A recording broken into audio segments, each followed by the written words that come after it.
یا ایھا الناس قد ظلکم شہر عظیم اتاکم رمضان شہر مبارک شہر عظیم، کہ لوگوں تمہارے پاس اللہ رب العزت کا مہمان آیا ہے، معزز مکرم برکت والا رحمت والا بخشش والا مہینہ آیا ہے۔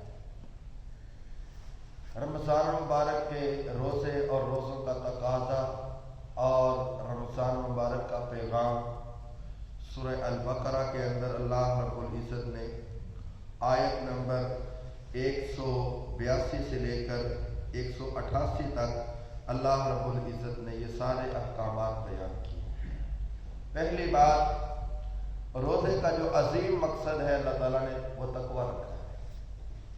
یا ایھا الذین آمنوا کتب علیکم الصیام کما کتب علی الذین من قبلکم لعلکم تتقون۔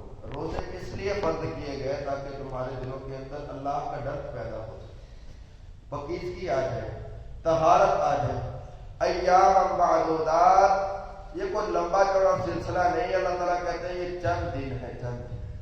فمن شہد منکم الشہر فلیصم، جو اس مہینے کو پالے وہ تندرست ہو، اپنے گھر میں ہو، کوئی اسے مسئلہ نہیں ہے، اللہ تعالیٰ کہتے ہیں کہ بندے کو چاہیے کہ وہ رمضان مبارک کے مکمل روزے رکھے۔ وگرنہ یہ رمضان آیا اور واپس چلا گیا۔ آپ صلی اللہ علیہ وسلم نے ارشاد فرمایا، راغب عن رجل، وہ بندہ ناک رگڑ رگڑ کر ذلیل ہو کر مر جائے جو رمضان کا مہینہ پائے اور روزے نہ رکھے، جو اپنے بوڑھے والدین کو پائے اور ان کی خدمت کر کے اللہ رب العزت سے جنت نہ لے لے۔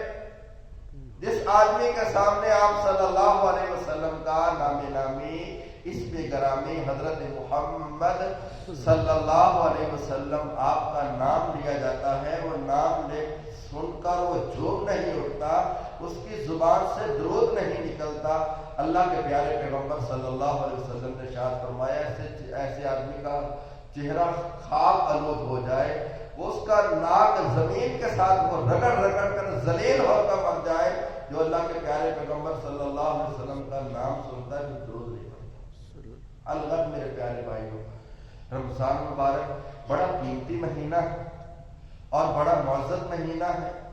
آپ نے فرمایا کتنے روزے دار ایسے ہیں روزہ رکھنے کے بعد وہ اپنے روزے کی حفاظت نہیں کرتے، شام کو ان کو کوئی اجر نہیں ملتا۔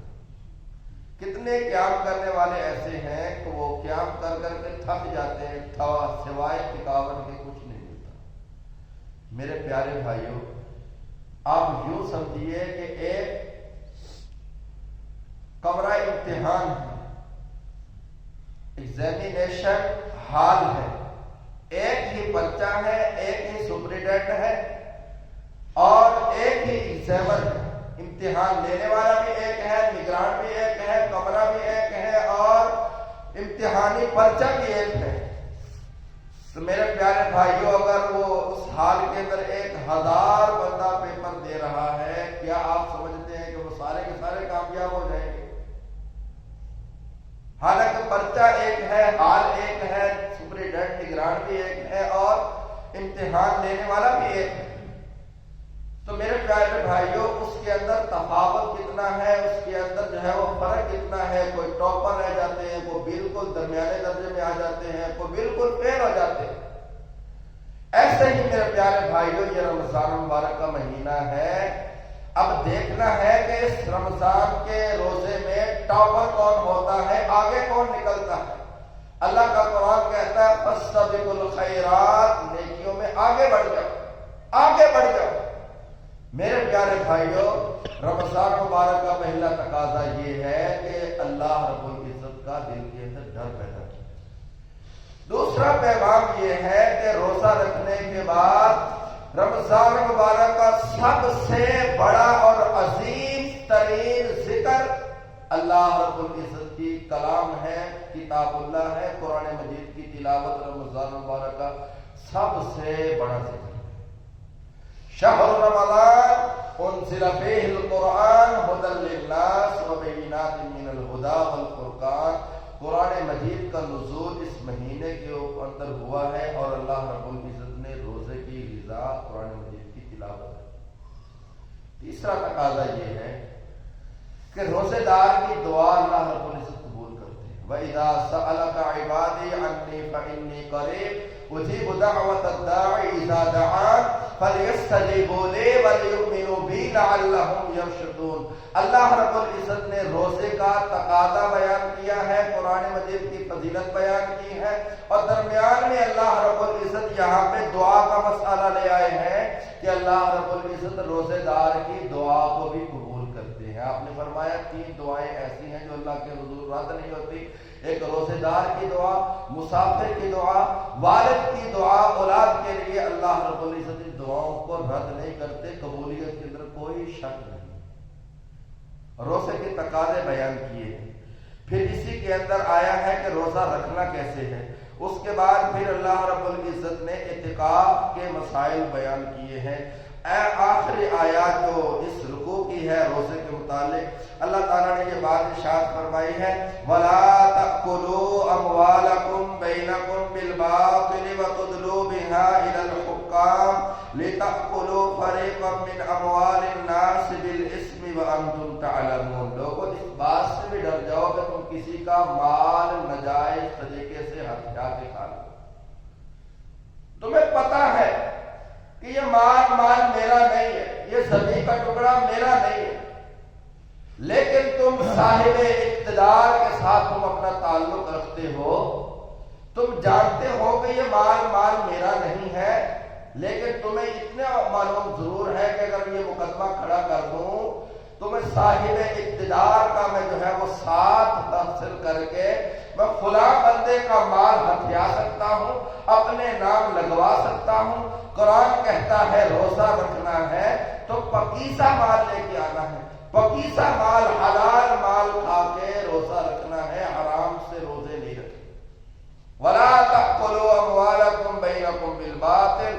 لوگوں کا مال تم حرام طریقے سے نہ کھاؤ، باطل طریقے سے تم لوگوں کا مال جو ہے وہ ہتھیا کے اپنے نام نہ کرو.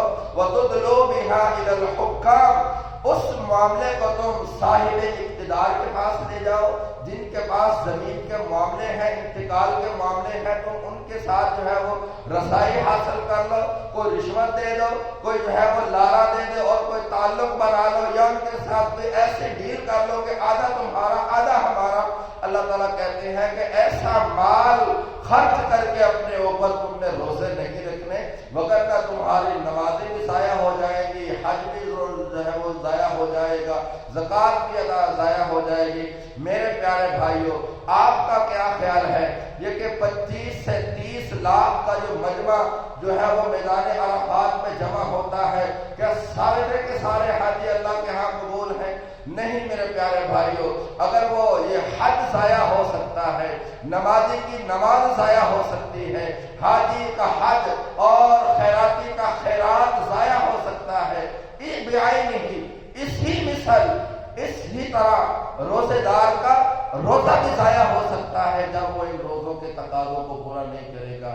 اللہ رب العزت سے دعا ہے کہ اللہ رب العزت ہمیں جو ہے وہ پورے ایمان، وثوق، یقین، استحکام، استقامت کے ساتھ اللہ رب العزت ہمیں روزے کے تقاضے پورے کرنے کی توفیق عطا فرمائے.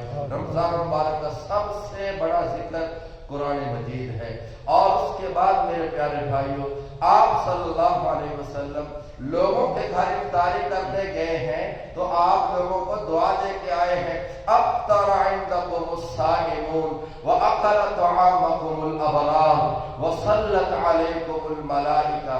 آپ نے لوگوں کے گھر دعا دی کہ لوگ آ کر تمہارے گھروں میں روزے افطار کرتے رہیں، نیک لوگ تمہارے گھروں سے کھانا کھاتے رہیں. وصلت علیکم الملائکہ، اور فرشتے تمہارے لیے دعائے رحمت کرتے رہیں. آپ نے جب خود روزہ افطار کیا ہے، اپنے لیے دعا کی ہے ذهب الظمأ وابتلت العروق وثبت الاجر انشاء اللہ. اللہ بھوک چلی گئی، رگیں تر ہو گئی اور اجر ثابت ہو گیا. یہ دعائیں ہیں جو رمضان مبارک میں کرنے والی ہیں، اور رمضان مبارک میں سب سے بڑی عظیم دعا اللہم انک عفو تحب العفو فاعف عنا.